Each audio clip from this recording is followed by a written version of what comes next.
So, welcome to Jumbo IS and welcome to our lecture series called Daily News in Shorts. In this lecture series, we cover a particular day's current affairs in a very short span of time within 20 minutes. Now, the reason for covering these current affairs in a short span of time is that we don't want you to waste your time. But we also want you to cover your current affairs since current affairs are very important, very, very important from the perspective of civil services examination. So, we want you to cover your current affairs on a daily basis, but we don't want you to spend all your day on current affairs. Therefore, we'll be covering October 4th, 2024's current affairs in a short span of time, around 20 minutes. All right? So let's take a look at the important news items that featured in today's newspaper. Topics of the day. So in total, we'll be covering 5 topics. Okay? These are the 5 topics that you need to pay close attention to because chances of any question from these 5 topics are very high. Okay, so that is why we'll cover these 5 topics in today's lecture. Starting with number 1, UK cedes Chagos Islands to Mauritius. So UK has decided to give up its sovereignty over Chagos Islands to Mauritius. Mauritius has been demanding Chagos Islands from UK, and now UK has finally decided that it is going to do that. Then we'll talk about the launch of National Mission on Edible Oils, Oilseeds. Okay, then we'll talk about classical language status because Government of India Union Cabinet has decided to award classical language status to Marathi, to Bengali, to Assamese, Pali, and Prakrit. So these 5 languages would be now considered as Pali Prakrit. These 5 languages would now be considered as classical languages. So what are classical languages? How are they selected? We'll talk about this issue. Then we'll talk about significance of supercomputers because recently Prime Minister launched Param Rudra supercomputer. So we'll talk about supercomputers. And in the end, we'll talk about the ongoing conflict in West Asia and how is India affected from it. Okay, so the current conflict going on between in the Middle East and the impact it has on India, we'll talk about this. Okay, so without much delay, let's start with topic number 1, which is UK cedes Chagos Islands to Mauritius. Now you can see this location on the map. This is India, Sri Lanka, this is Lakshadweep, this is Maldives, and this is Chagos Island. Below this is Mauritius. Okay, so below Chagos Islands is Mauritius. Now, Mauritius at one point of time was a colony of the British. Okay, and within this colony, Chagos Island were also there. So Chagos Island were a part of Mauritius colony that was occupied by the British forces. Now, in 1968, Mauritius got independence and Mauritius became an independent sovereign nation, but the British decided to take Chagos Island away from Mauritius. Therefore, Mauritius was an independent country, but Chagos Island was still British territory. And therefore, since 1968, the Mauritius government has been demanding that Britishers or the British UK should cede this territory to Mauritius because it actually belongs to Mauritius. Okay, and now the United Kingdom has decided that they would cede sovereignty of the strategically important Chagos Island to Mauritius, calling it a historical political agreement. Okay. Now, the reason why the British wanted to keep Chagos Island with itself and give away the entire islands of Mauritius archipelago, the reason was that Chagos Island is strategically located in the Indian Ocean. Britain and USA wanted a strategic presence in the Indian Ocean. Therefore, in the Chagos Island chain, there is one particular island called Diego Garcia. The British wanted to maintain a military base over here, and currently USA and UK use this military base. And that is why the British were reluctant on sharing or giving sovereignty of Diego Garcia back to Mauritius. But now UK has decided that it will give away Chagos Islands, all the Chagos Islands to Mauritius, except one, that is Diego Garcia, and the British will keep the military base over there. Apart from Diego Garcia, all the islands of Chagos shall be given to Mauritius. Okay. Now let's talk about Chagos Archipelago. Archipelago means group of islands. So it is a group of 58 islands, roughly 500 kilometers to the south of Maldives, as you can see in this map. 500 kilometers to the south of Maldives. Okay, in the Indian Ocean. The islands were uninhabited until late 18th century, but they were colonized by the French. Now, French colonized these Chagos Islands in the 18th century and started growing coconut there. So French had coconut plantations on these islands. And therefore, the French had to get labor for working on these coconut plantations. So the French got labor, slave labor, from Africa and India. Okay. In 1814, the French gave this territory to the British. They ceded this territory to the British. And from 1814 till this day, Chagos Archipelago was with the British. In 1965, UK constituted British Indian Ocean Territory, of which Chagos Islands were a part. So all the territories of Britishers or UK in the Indian Ocean were clubbed together as BIOT, and Chagos was just one territory in British Indian Ocean Territory. Okay. Now, what is the issue of Diego Garcia, which is an island in Chagos? Chagos was attached to Mauritius, a British colony, but when Mauritius gained independence in 1968, Chagos remained with the Britain. UK government, in fact, also gave £3 million to Mauritius for ceding Chagos. So Mauritius was always wanting Chagos Archipelago, Chagos Islands, but the British actually gave £3 million so that Mauritius actually give up its claim over Chagos. But Mauritius never did that. Now, the reason why they kept Chagos Island was the presence of a full military base on the island of Diego Garcia. Mauritius has long claimed that UK illegally occupies Chagos and has raised the matter many times in the international fora. In fact, Mauritius actually took the case to International Court of Justice. And their International Court of Justice held in 2019 that Mauritius is right and UK should give its sovereignty over Chagos Island. And that's what UK did in 2024. Okay, that's about it. That's all you need to know about Chagos Islands. You should remember its location also. Okay, Chagos Islands and the entire issue behind it. That's about it. Now let's move on to our next news item, which is National Mission on Edible Oils. Union Cabinet approved National Mission on Edible Oilseeds with a financial outlay of 10,103 crores. The main aim of the mission is to increase edible oil production from 12.7 million tons to 20.2 million tons by 2031. Basically, edible oils are generated from oil seeds. Okay, so farmers grow oil seeds, and by crushing these oil seeds, you generate edible oils. And edible oils are used in all the food products, processed food products. Now, the thing is, India is one of the largest consumer of edible oils. But India consumes so much edible oil that it cannot produce enough to fulfill its consumption. Therefore, India is import dependent. India imports a lot of edible oils because India does not produce enough to feed its own population. Okay? So that is why this mission is launched, so that India produces enough oil seeds like rapeseed, mustard, groundnut, soybean, sunflower, sesame. Okay? Plus, India also wants to improve the efficiency of crushing these oil seeds and producing edible oils. Okay, so we want to improve the process, make it more efficient. We also want to produce more oil seeds so that we are not import dependent. Okay, some extra facts that you need to know about edible oils. Well, India is the largest consumer of vegetable oil in the world. Edible oils are also known as vegetable oil. But India does not produce enough to satiate its consumption. Therefore, India is dependent on imports to meet 58% of its edible oil requirements.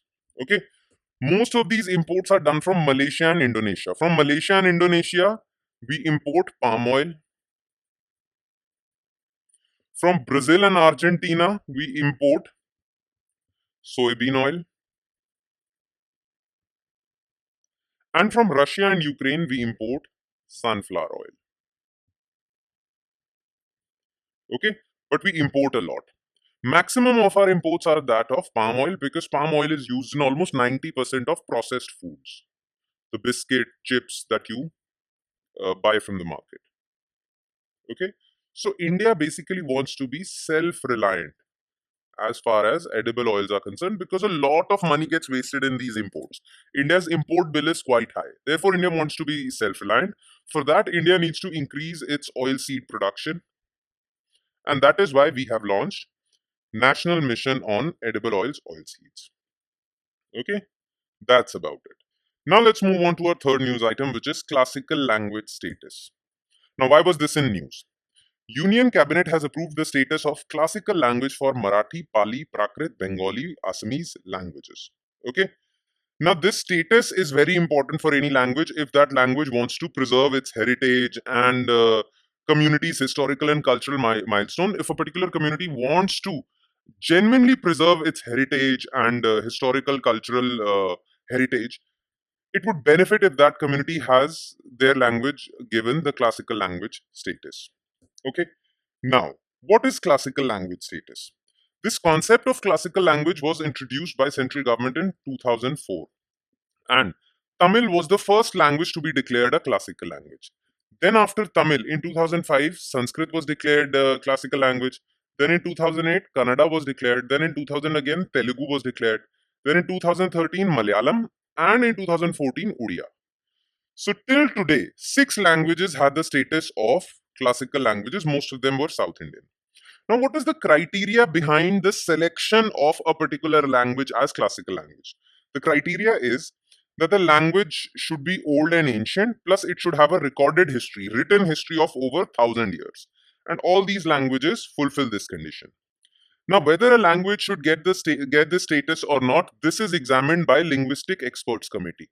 So, Linguistic Experts Committee looks into the proposals for inclusion of any language in this list. And in 2013, actually, Maharashtra government, they actually requested Linguistic Experts Committee to look into the proposal of selecting Marathi as classical language. Okay, and now government has decided that apart from these six languages, six more languages should get classical language status. These six languages are Marathi, Pali, Prakrit, Bengali, Assamese. These five languages, I'm sorry. Marathi, Pali, Prakrit, Bengali, Assamese. So now in total we'll have 11. Okay, classical languages. All right. Now let's move on to significance of supercomputers. Okay, why was this news? Why supercomputers were in the news? So Prime Minister Narendra Modi on September 26 inaugurated three Param Rudra supercomputers worth 130 crores. Now these supercomputers were developed in India indigenously under National Supercomputing Mission. Okay, and these three supercomputers would be placed in research centers in Pune, Delhi, and Kolkata because India wants to create a network of supercomputers, high performance computers. All right.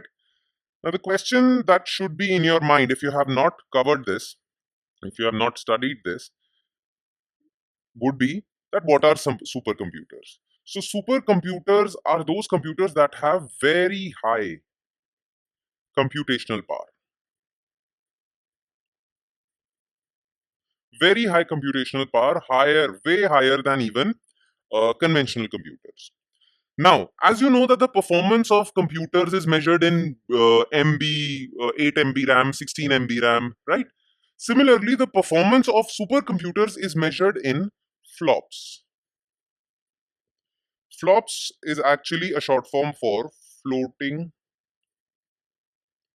point operations per second. Okay, so the performance of supercomputers is measured in flops. The higher the number of flops, the higher the computational power of supercomputers. Now, the thing is, the country which has higher number of supercomputers would have an edge over research and development because research and development requires very high performance computers, and only that country which has higher number of supercomputers can achieve something in R&D. Now, as far as India is concerned, India was import dependent for getting supercomputers, and India wanted to be self-reliant in supercomputers because we wanted to take our research and development to a next level. That is why we launched National Supercomputing Mission. Okay, we launched it in 2015, and the aim of this National Supercomputing Mission was to create 70 powerful supercomputers and place them in research and development centers and higher educational institutes. Then these 70 powerful supercomputers would be connected to each other. They can communicate with each other on National Supercomputing Grid, which is a part of National Knowledge Network. Now, what is National Knowledge Network? It is basically a network where all the research and development centers are connected with each other so that they can conduct research and collaborate on that research. So, to connect all the computers at all the research and development centers, we created National Knowledge Network, and on that Knowledge Network, all the 70 powerful supercomputers shall be connected. The budget of NSM was 4,500 crores. It was to be spearheaded by Department of Science and Technology and Ministry of Electronics and IT. And who would implement this mission? CDEC and IISC. CDEC is Center for Development of Advanced Computing, and Indian Institute of Science. They would be the implementing agencies for this. Okay. Now, what is the significance of National Supercomputing Mission? Why did we launch this? So first, we wanted to make India self-reliant because we want that our technology should be Indian. Then, basically, supercomputers have a lot of applications in path-breaking research like bioinformatics, disaster simulation, material modeling, quantum chemistry, weather monitoring, astronomy, material science, and many other fields. So to make India an R&D giant, innovation giant, we needed indigenous supercomputers, and that's what is being trying to that is what is being strived for in through National Supercomputing Mission. All right, that's about it. And in the end, we'll talk about India and West Asia. As you guys know, that Israel and Iran are at loggerheads. First, Israel dismantled Hezbollah, which was a proxy for Iran, and now both these countries are on the verge of proper war because Iran recently launched around 180 ballistic missiles on Israel, and people are expecting Israel to retaliate. So, West Asia or Middle East is at the brink of a war. Okay, now this has a lot of significance. Okay, this will definitely create problems for India. A stable and peaceful Middle East is what India wants. But if this entire West Asian region gets engulfed into a war-like situation, India will India will stand to lose. Now, why? What are India's stakes in this region? First of all, there are about 18,000 Indians in Israel and 5 to 10,000 in Iran. Plus the entire Middle East region. In the entire Middle East region, including Gulf countries, there are 90 lakh Indians. These people, these Indians would get affected. Then 80% of India's crude oil gets imported from West Asian region. Now, if this region is in war, then crude oil availability would decline. And when crude oil supplies decline, well, then prices of fuel would rise, and this would lead to massive inflation in India. Okay. Plus, third important thing is, and the third important reason why India is so worried, that before this Israel-Iran war, the Arab countries were planning to make mega investments in India. Plus, this India, Middle East, East Europe economic corridor also depended upon stability in Middle East. Now, all of this lies in jeopardy. All of this is jeopardized. And that is why India is worried.